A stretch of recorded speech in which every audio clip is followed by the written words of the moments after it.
Satu hadis yang dilontarkan oleh teman-teman dari Ba'alawi. Satu hadis yang berbunyi, qala Nabi sallallahu alaihi wasallam, taraktu fikum amrayn ma in tamassaktu bihima lam fadhulu abada, kitaballah wa dzurriyyati, atau kitaballah wa ahli. Aku tinggalkan kepadamu dua hal, kata Nabi, yang apabila kamu berpegang kepadanya maka kamu tidak akan tersesat. Menurut mereka, kitabullah dan zuriyah Nabi, kitabullah dan turunan Nabi.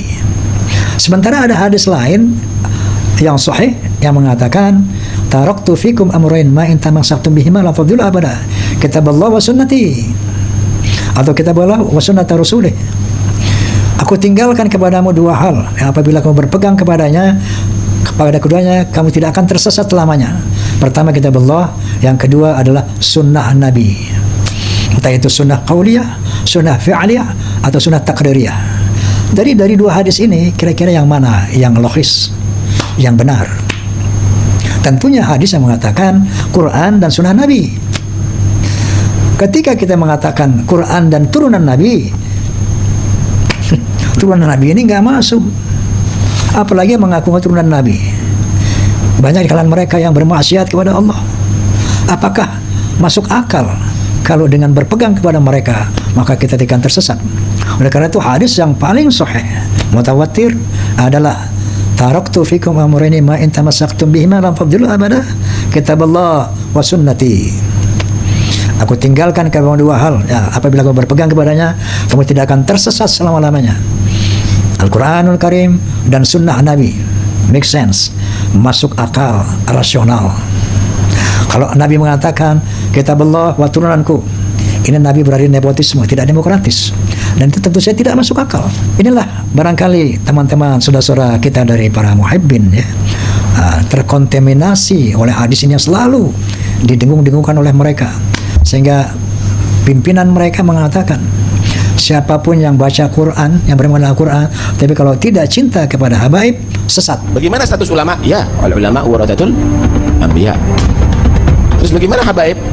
Ikuti Al-Quran tapi nggak ngikuti habaib, ahlul bait Nabi, ente juga sesat. Karena hadis tadi mengatakan kalau kau berpegang kepada keduanya tidak akan sesat. Karena mereka menafsirkan bahwa yang kedua itu adalah turunan Nabi, maka mereka berani mengatakan yang tidak cinta Ba'alawi walaupun memegang Al-Quran dia sesat. Inna lillahi wa inna ilaihi raji'un. Ya mungkin hal ini yang membuat kita para muhibbin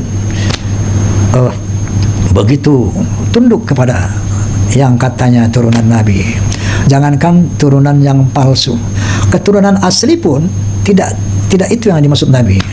Kitabullah wa sunnati, bukan dzurriyyati. Nah, kira-kira hal ini yang membuat kadang-kadang maksud saya yang membuat para muhibbin begitu tunduk patuh kepada para Ba'alawi. Padahal Rasulullah sallallahu alaihi wasallam bersabda, "Man fasara al-Qur'an wal hadits bi ra'yihi falyatabawa' maq'adahu minan nar." Barang siapa menafsirkan Al-Quran dan hadis sesuai dengan kepalanya sendiri, kehendaknya sendiri, kepentingannya sendiri, maka sama saja dengan memesan tempat di neraka. Kita ketemu di Aceh Habib Naufal Al-Idrus, Masya Allah, ketika Sayyidina Zaid ibn Thabit mencium tangan Sayyidina Abdullah ibn Abbas radhiyallahu anhu, secara umur lebih tua Abdullah Zaid ibn Thabit. Mata Rasulullah SAW umruhu 15 aman. Ketika Nabi meninggal umur Abdullah bin Abbas 15 tahun, sedangkan Zaid bin Thabit 20. Tapi kenapa dia cium tangannya? Kenapa kau cium tanganku?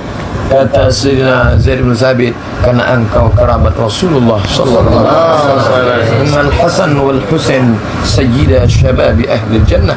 Sesungguhnya Sayyidina Hasan dan Sayyidina Husain pemimpin pemuda ahli surga. Kita tak dapat berjumpa dengan mereka, cucu-cucu mereka mengalir darah itu dalam tubuh mereka.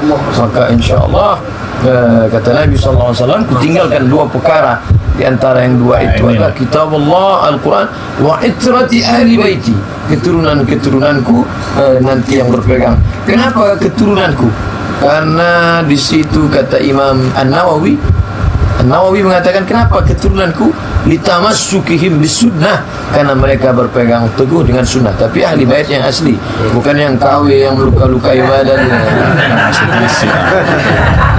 kenali yang asli.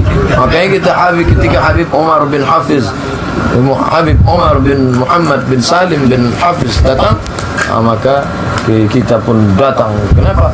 Karena ditakzim ahli bait. Ketika saya sampaikan hadis itu, banyak nuduh somat sudah Syiah, somat sudah Syiah. Saya bilang, ente lihat hadis ini dalam Sahih Muslim ya akhi. Tidak, yang betul adalah kitab Allah wa sunnati. Kitab Allah wa sunnati betul ada dalam Mustadrak Al-Hakim, ada dalam Muwatta Malik. Itu tidak kontradiktif dengan yang satu lagi, wa itrati ahli baiti. Kenapa? Karena ahli baitku kali paling kuat berpegang dengan sunnah. Nabi bersorban, ahli bait bersorban. Tengok sorban ahli bait. Habib, kalau saya Habib Arab bukan India bukan. Arab. Kalau ini Arab sih mas. Selalu diusir.